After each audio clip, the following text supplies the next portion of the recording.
Do not wait until 2024 to start these health hacks. Hey everyone, I'm Abbey Sharp. Welcome to Abby's Kitchen.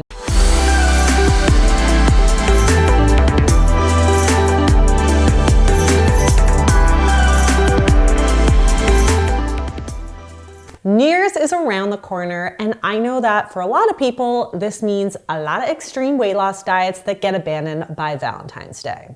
As you guys know, I'm not a weight loss RD, but I do believe in body autonomy, and I respect those who want to lose weight or who cite weight loss as their New Year's resolution. And I would way rather see people make more gentle, evidence-based, healthy behavior changes than start some kind of like OMAD carnivore diet or cut out all fibers and carbs. And I also know that a lot of folks place weight loss as their end goal, but it's actually not a good goal because it's not something that we are 100% in control of. Our behaviors, on the other hand, are controllable and predictable. So I'm gonna share some super tangible, actionable behaviors, hacks, and habits that you can integrate today that increase your chances of weight loss and improved overall health. Now, quick note here that not all of these tips are going to be good habits for everyone. For some people, making one of these swaps could feel super restrictive, be super triggering, result in a rebound, or just not jive with their lifestyle, preferences, budget, etc. So take what works for you and leave the rest. All of these are suggestions for gentle nutrition habits to experiment with.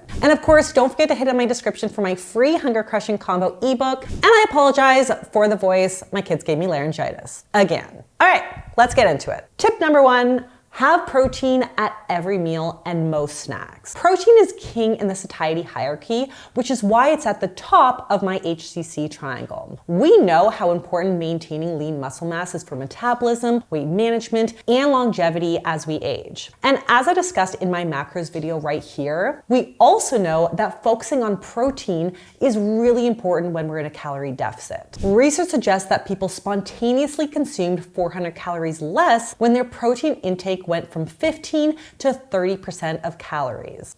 Because we can only utilize about 0.3 grams of protein per kilogram of body weight per meal or snack for muscle protein synthesis, one of the most important habits that you can get into today is prioritize protein at every meal, ideally around 20 to 35 grams per sitting. Adding protein helps to provide longer lasting stable satiety, energy, and blood sugar levels, and increases the chances of weight loss success without scarcity or restriction. Tip two, implement a no phones at mealtime rule. You guys know I don't normally like rules, but this is actually one that I can get behind. And I know it's a hard rule to follow because I literally fail at this 50% of the time, but 50% success rate is like a huge win to me. They've done studies, 60% of the time it works every time. That doesn't make sense. We know that distractions like phones, tablets, and TVs make listening to our body's hunger and fullness cues really hard. Research suggests that eating while on your phone increases caloric consumption by about 15%, largely because we aren't even registering emotionally while we ate. We're stripping food of its sensual satisfaction and also interfering with the social benefit of a family meal. So no phones at all at the dinner table. They're either off or away charging in another room where we're not so tempted by the constant scrolling and notifications. Tip three, bulk up and stretch refined carbs with fiber-rich veg. Notice I said bulk up, not cut down, even though the result is usually, in fact, cutting down. So, I've got an additive approach to nutrition, which is why I like to stretch refined carbs by adding them into a fiber-rich veg. So that may mean adding some like zucchini ribbons to your pasta or adding some finely diced veg to your rice. Not only does this add another layer of flavor and texture, but it turns a low fiber, lower nutrient meal into one that is far more satiating. And even if you don't change the portion of rice that you put on your plate at all, there's a good chance you may not need as much of it because the added fiber from the veggies adds volume and promotes satiety, which is important for weight management. And this is another really key reason why my hunger crushing combo works. Tip four, choose fats with purpose. Okay, what do I mean by that? Well, you guys know that our hunger crushing combo combines protein, which we talked about, fiber, which we talked about, and healthy fats. And I will never ever suggest that you shouldn't use oils for cooking or in salad dressing. You should, bread. These make naturally nourishing foods a lot more delicious. But wherever it makes sense, I want you to choose whole food fat sources that have like dual HCC citizenship. So that have fat and fiber or fat and protein. Avocado is a really great example because it's got 22 grams of satiating fats, 3 grams of protein, and has a whopping 10 grams of fiber each, making it much more satiating than an equivalent amount of fat in oil. Likewise, whole peanuts have 14 grams of fats, 7.5 grams of protein, and 2.5 grams of fiber. So these foods offer more volume, flavor, and hunger-crushing compounds than straight up oils or fats. So like you could try using avocado as a sandwich spread or adding nuts or nut butter as the base for salad dressings and sauces. Tip 5, drink a big glass of water the moment you get up and another one as your coffee is brewing. I have discussed this coffee thing ad nauseum. If you want to drink your coffee on an empty stomach, there's likely no real harm in doing so, assuming it doesn't upset your tummy or cause you raging anxiety. But you've just gone 8 or more hours without any hydration or nutrition. So you want to capitalize on that morning thirst by working water into your coffee ritual. The moment you wake up, before you check your phone, drink a full glass of water. And as your coffee is brewing or you're making your tea or whatever your ritual is, drink another one. Another one. Another one. This is really, really important for regularity, bloating, weight management, energy metabolism, cognitive performance, and joint mobility. Tip 6, use parental lock functions to limit your phone use before bed. Yes, I'm suggesting that some of us need to parent ourselves a little to limit our phone use before bed, but let me tell you why. We know that screens before bed significantly interfere with our circadian rhythms and sleep, and poor sleep impacts our appetite, food cravings, blood sugars, weight gain, cognition and attention, immunity defenses, and much more. There are actual apps for parental safeguards and locks that you can put into play to lock you out of social media before or after a certain time in the day. And if you're the type to stay up late scrolling, resulting in really poor sleep, it might be time to use them. Keeping up with the Kardashians is nowhere near as important as restorative sleep and your resulting health. Liar! Tip 7, take one call or virtual meeting every day while walking. Exercise doesn't have to be intentional or sweaty for it to count. In fact, you're actually less likely to compensate by rewarding yourself with more food when movement is framed as fun or leisurely than it is as exercise. So if you have to listen in on a boring Zoom conference call, turn the camera off, pop your earbuds in, and take it while meandering around through a nearby residential area.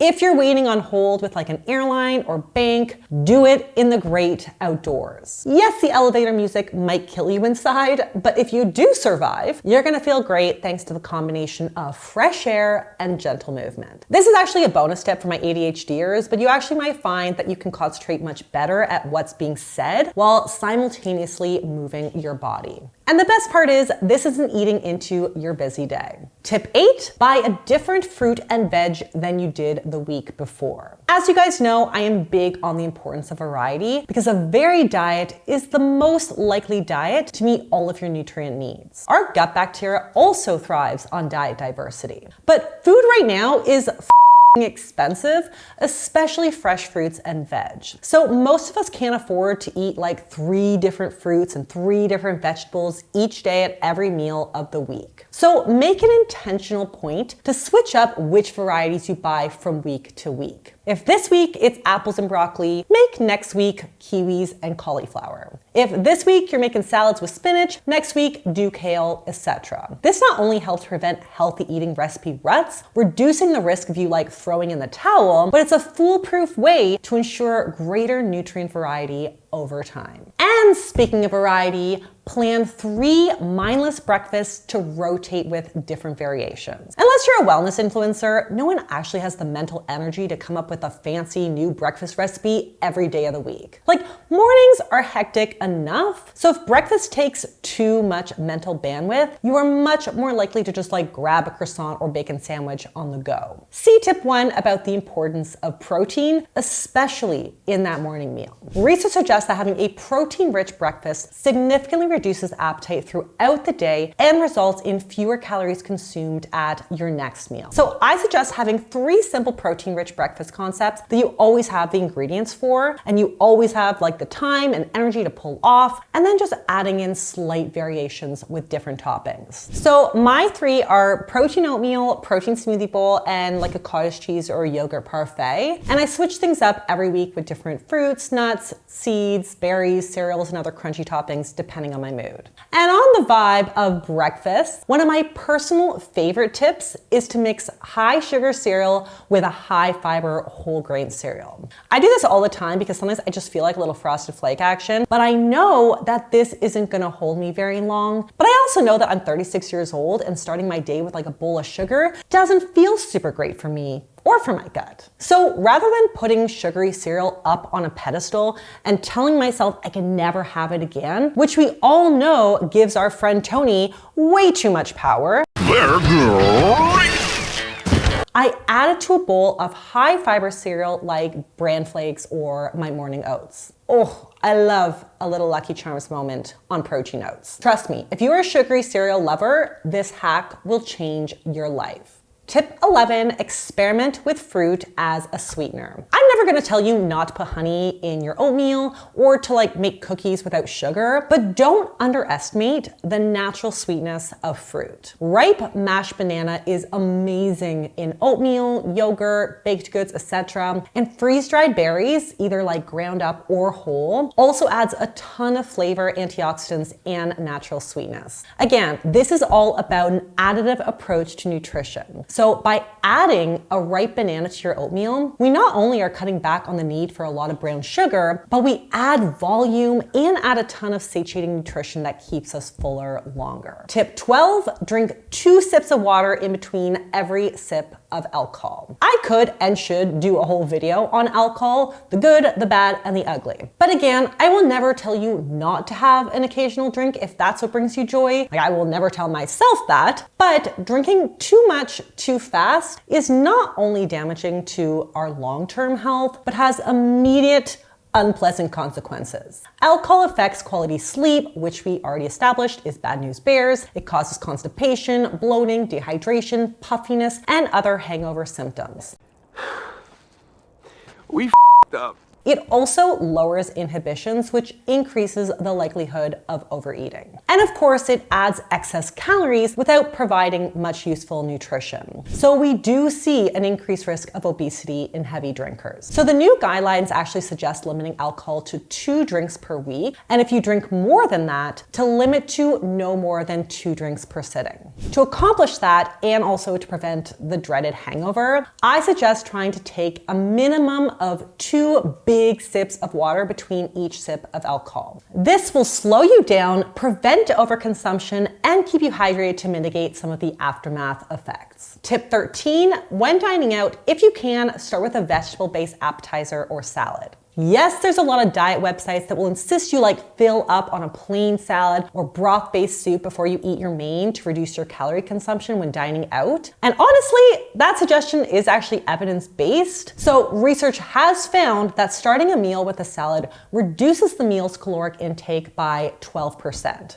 But this is not the reason why I make this suggestion. I make this suggestion to A, encourage more fiber intake, which is generally lacking in restaurant food, and can be super important to counteract the digestion slowing effects of a lot of excess sugars, fat, and alcohol. And B, to prevent yourself from falling into an all or nothing mentality when dining out. Folks who have heavily restricted calories for most of their life tend to get into like a Last Supper mentality when they get off their diet in a restaurant where they feel the need to get like the fried appetizer and the creamy cheesy pasta and the bread and the cheesecake and the bottle of wine because diet starts tomorrow, folks, YOLO! But By starting with something nutritious like a salad, you're automatically kicked out of that all or nothing trap, and you can make more balanced choices that actually feel good to your body and still satisfy those cravings. Tip 14, batch prep meal building blocks, not completed recipes. Meal prep can be super helpful when you're trying to kickstart more healthy diet habits, but one of the biggest reasons why people don't stick to it is that they get bloody bored of eating the same meal prep lunch all week long.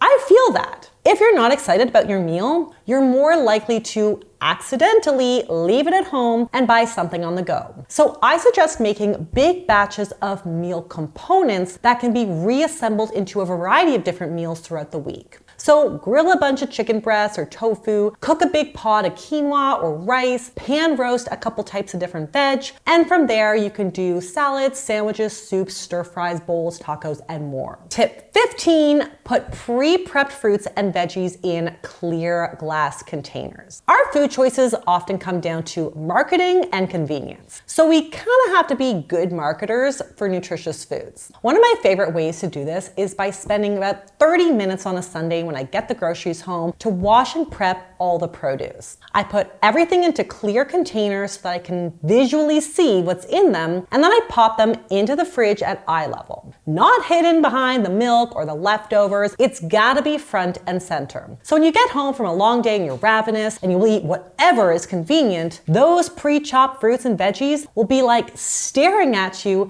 as the most intuitive, easy choice. And finally, a little bonus tip here, because I could not share this. Whenever you reheat your leftovers, whether they're homemade or they're from like a restaurant, throw a handful or two of spinach or leafy greens with a pinch of salt into the bottom of the bowl. As your meal reheats, it will wilt the greens and marinate them in whatever kind of like sauce or seasoning your leftovers contain, adding more volume, fiber, and nutrients without any kind of additional effort. Well, folks, that's all that I have for you guys today. I really hope that these actionable, gentle nutrition habits can replace more like lofty, abstract weight loss goals as we go into a new New Year's resolution season. But I really hope you like this. Please give us a thumbs up, leave me a comment below if you have any actionable healthy eating habits that have really done wonders for you. Don't forget to subscribe to the channel and check out my Hunger Crushing Combo ebook in the description, and I'll see you next time on Abby's Kitchen. Bye!